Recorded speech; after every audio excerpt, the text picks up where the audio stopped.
Hello all, welcome to the review of the film Kalki 2898 AD.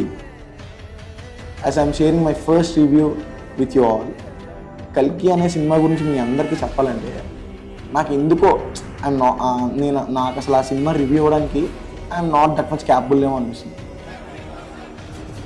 అసలు ఈ cinema గురించి మీ అందరికీ చెప్పే ముందు జెన్యూన్గా ఈ సినిమాకి ఎఫర్ట్ చేసిన కొంతమంది గురించి మనం డిస్కస్ చేసుకోవాలి. అందులో నెంబర్ 1 నాగశ్విన్ అన్న. నాగశ్విన్ అన్న పెట్టిన ఎఫర్ట్స్కి, సినిమాలో కనిపించే ప్రతి ఫ్రేమ్కి everything goes under Hollywood level. ప్రతి ఫ్రేమ్ హాలీవుడ్ లెవెల్లో ఉంటుంది. అసలు థియేటర్లో సినిమా జరుగుతున్నప్పుడు అంతమంది జనం థియేటర్లో ఉన్నా కానీ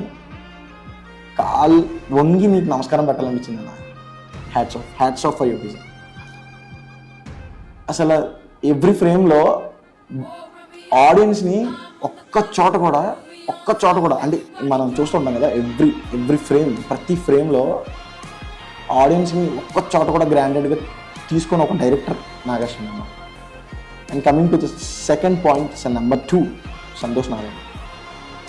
యాజ్ ద ఫిలిం కల్కి అనౌన్స్ చేసినప్పుడు ఆ మ్యూజిక్ డైరెక్టర్ ఎవర్రా అని చెప్పి చిన్నగా ఆ ఆలోచన ఉంది. బట్ టీమ్ అనేది అనౌన్స్ చేయట్లేదు ఇంకా. So they're not announcing that Santosh Narayan is the music director. But in the shooting process one day the announcement came that Santosh Narayan is the music director of the film కల్కి. ఇప్పుడు నాగశ్విన్ అన్న తీసే సినిమాకి సంతోష్ నారాయణ మ్యూజిక్ డైరెక్టర్ అంటే ఈయన విజన్కి, ఆయన మ్యూజిక్కి సెట్ అవుద్దంటారా, అదంతా ముందుకు వెళ్ళొద్దంటారా అని ఒక చిన్న డౌట్ ఉంది. కానీ థియేటర్లోకి వెళ్ళాక నిజంగా దే ప్రూవ్ మీ రాంగ్. అసలు థియేటర్లో వచ్చే ప్రతి బీజియంకి ఆడియన్స్కి అసలు మాట్లాడలేదు. ఎవ్రీ బీజియం, అసలు ఎవ్రీ ఎంట్రన్స్కి కానీ, క్లైమాక్స్కి కానీ, ఇంటర్వెల్కి కానీ ఆయన ఇచ్చిన BGMs mind blowing and excellent అంతే. And I'm happy that Santosh Narayana sir 50th film కల్కి అవడం. మీ అందరికీ తెలుసు. I don't want to spoil the film కల్కి విత్ స్పాయిలర్స్. యాక్చువల్లీ కల్కిలో కమల్ హాసన్ గారు ఉన్నారు, అమితాబ్ బచ్చన్ గారు ఉన్నారని మీ అందరికీ తెలుసు. సో వాళ్ళ క్యారెక్టర్స్, కమల్ హాసన్ గారు, coming to Kamal Haasan sir character from 1 point to end point, ఆయన ట్రాన్స్ఫర్మేషన్ ఏదైతే ఉందో ప్యూర్ గూస్ బంప్స్ అప్ప. ఇంకా అమితాబ్ బచ్చన్ సార్ యాజ్ అశ్వత్థాముడిని కల్కి ఎన్ని పాటలనే రావచ్చు. కల్కి 2 ఉండొచ్చు, 3 ఉండొచ్చు, 4 ఉండొచ్చు. సో బట్ కల్కి ఎన్ని పార్ట్స్ అయినా రానండి. కానీ అశ్వత్థాముడిని మర్చిపోవడం చాలా కష్టం. అది ఎన్ని పార్ట్స్ వచ్చినా అశ్వత్థాముడు ఎప్పుడూ అలా కనబడుతూనే ఉంటాడు. That's so wonderful to see Amitabh sir as Ashwatthama. And coming to the film review అంటే it's a mind bending visuals film. అసలు సినిమాలో ప్రతి విజువల్ హాలీవుడ్ లెవెల్లో ఉంటుంది. ఇంకా ఈ టాపిక్స్ డిస్కస్ చేసుకున్న తర్వాత, అంటే మీతో నేను సినిమా డిస్కస్ చేసుకోవడానికి అర్హత లేదు అని ఎందుకు అన్నానంటే, అర్హత లేదంటే మళ్ళీ మీరు ఏదో అనుకున్నారండి. అర్హత లేదు అని ఎందుకు చెప్పానంటే, ఒక సినిమా గురించి రివ్యూ ఇచ్చినప్పుడు కొన్ని పాజిటివ్స్, కొన్ని నెగిటివ్స్ చూసి సినిమా ఇలా ఉందని చెప్పడం ఉండొచ్చు.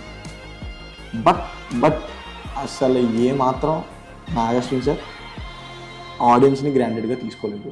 మనందరినీ దృష్టిలో పెట్టుకుని ఎవడో ఎక్కడైనా వంక పెట్టొచ్చేమో అన్న మాట కనీసం ఒక రివ్యూవర్కి అరే ఈ సీన్ ఏంట్రా ఎట్లా తీశారు అని అనడానికి కూడా స్కోప్ లేకుండా ప్రతి సీన్, ప్రతి ఫ్రేమ్, ప్రతి డీటెయిలింగ్ వచ్చి మీకు అన్నీ చెప్పాలంటే అదొక స్పాయిలర్ అయిపోద్ది అని నాకు భయంగా ఉంది.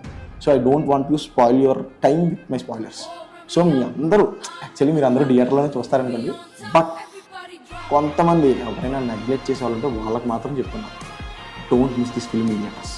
అసలు మీరు సినిమాని మీరు థియేటర్లో మిస్ అయితే you're missing and wonderful experience in theatres. అసలు మీరు మర్చిపోవడానికి వీలే లేదు. ఖచ్చితంగా థియేటర్కి వెళ్ళండి, సినిమా చూడండి. అండ్ ప్రభాస్ అన్న, సారీ లాస్ట్లో మాట్లాడుకున్నా అని చెప్పి ఏమనుకోద్దు. The last is the best thing అనేది మనకి బాగా తెలుసు.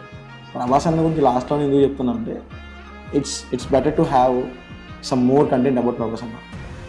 బ్యాక్ టు బ్యాక్ ఫ్లాప్స్లో ఉండి అరే ఏందిరా ఇది, ప్రభాస్ అన్న సినిమాలు వస్తున్నాయి కానీ జనానికి అందట్లేదు, చాలామందికి నచ్చట్లేదు అని బాధపడి ఎట్టకేలకు ఒక సినిమా వచ్చింది.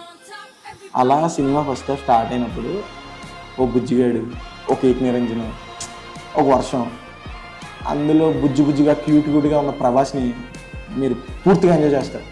అసలు ఇంత జనరల్, అసలు ఇంత కామెడీ జనరల్ ఎప్పుడు చూసాం రా బాబు ఇలాంటి ప్రభాస్ని, మళ్ళీ ఇప్పుడు కనబడ్డాడు ఆ ప్రభాస్ అన్న అని చెప్పి ఫుల్ సాటిస్ఫాక్షన్ లెవెల్తో ఫస్ట్ హాఫ్ ఉంటుంది.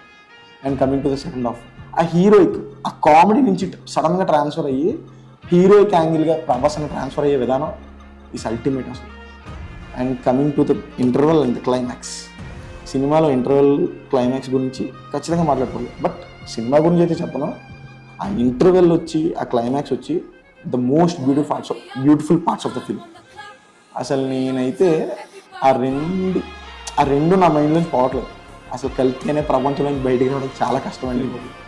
దీపిక పడుకునే మ్యామ్ యాజ్ సుమతి అనే క్యారెక్టర్ చుట్టూ జరిగే కాన్సిక్వెన్సెసే కొంచెం మనకి కల్కి సినిమాలో చూడొచ్చు.